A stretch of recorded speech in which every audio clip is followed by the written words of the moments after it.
The salt marsh is a fascinating habitat that has a complex food web characterized by unique plants and wildlife.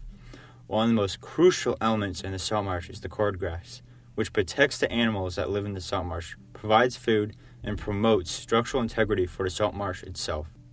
Many small animals, such as the marsh rabbit and marsh mouse, rely upon the grass to meet nearly all of their most basic needs.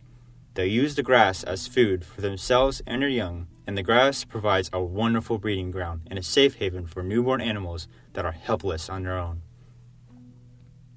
In addition to providing shelter and food for the smaller animals, the grass also prevents soil erosion in the salt marsh.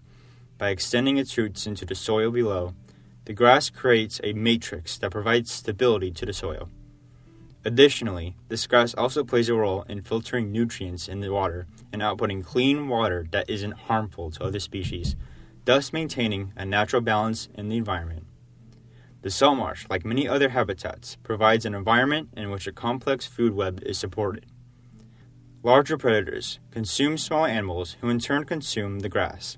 For example, the marsh rabbit is hunted by birds of prey and must use the grass it eats to protect its young and themselves from these dangerous creatures. In the salt marsh, the primary predators are birds of prey, the osprey and the great egret, which primarily eat fish and small animals. The osprey hunts while in the air to hunt the trout. When an osprey sees a hidden trout, it hovers above it, then dives down with extended talons and uses these unique, barbed talons to grip the trout and pull it out of the water.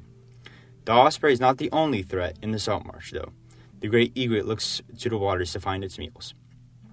Unlike the osprey that hunts in the sky to catch trout, the great egret is fully equipped for hunting the smaller killifish that swim along the grasses at the edge of the waters. Though great egrets can fly, they typically choose to hunt on the ground, wading in the shallow waters with their long legs and spearing the small killifish with their large, slender beaks. They do this by waiting silently for the killifish and using their specially designed beaks to spear the passing killifish. Along with these fish, the marsh rabbit and marsh mouse are commonly hunted prey in the salt marsh, as they are abundantly available and are able to thrive in this habitat. Likewise, trout are able to thrive in the waters, while the hunting patterns of the osprey actually helps to maintain a stable population. Thus, the relationships formed in the salt marsh are all dependent on each other for a proper functioning habitat.